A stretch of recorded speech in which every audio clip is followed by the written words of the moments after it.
లోక కళ్యాణం కోసం అధర్మాన్ని అణచడానికి మహావిష్ణువు భృగువంశంలో జమదగ్ని రేణుకల పుత్రుడిగా జన్మించాడు. చిన్నప్పటి నుండే శివభక్తుడైన రాముడు పరమశివుడిని మెప్పించి అజేయమైన పరశువు గొడ్డలిని వరంగా పొందుతాడు. అప్పటి నుండి ఆయన పరశురాముడు అయ్యాడు.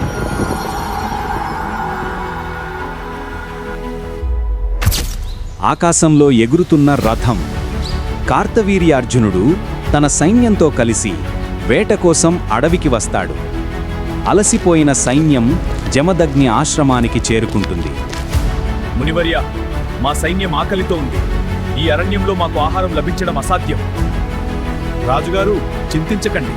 నా దగ్గర ఉన్న కామధేనువు మీ అందరి ఆకలిని క్షణాల్లో తీరుస్తుంది. కామధేనువు నుండి అద్భుతమైన వంటకాలు వస్తుంటాయి. వేల మంది సైన్యం తృప్తిగా భోజనం చేస్తారు. ఇది చూసి రాజు కళ్ళు అహంకారంతో మెరుస్తాయి. ఈ అద్భుతమైన ఆవు ఒక ముని దగ్గర ఉండటం వృథా. ఇది నా అంతఃపురంలో ఉండాలి. తీసుకురండి దాన్ని. సైనికులు ఆశ్రమంపై దాడి చేసి కామధేనువు దూడను బలాత్కారంగా ఈడ్చుకుపోతారు. అడ్డుకున్న మునికుమారులను గాయపరుస్తారు. పరశురాముడు ఆశ్రమానికి తిరిగి వచ్చేసరికి తన తండ్రి జమదగ్ని మహర్షిని రాజు సైనికులు కిరాతకంగా చంపి ఉంటారు. రేణుకాదేవి కన్నీరు మున్నీరవుతూ ఉంటుంది.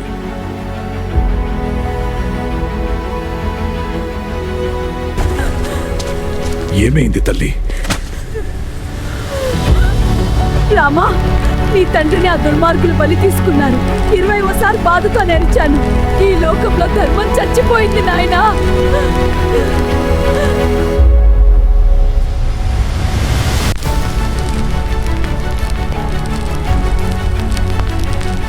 అమ్మా, నీ కన్నీరు వృథా పోదు. నీవు 20 సార్లు గుండె బాదుకున్నావు.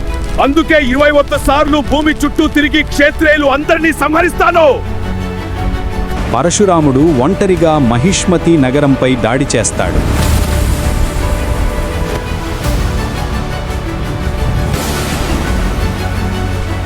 వేల చేతులున్న కార్తవీర్యార్జునుడు తన గదతో ఎదురు నిలుస్తాడు.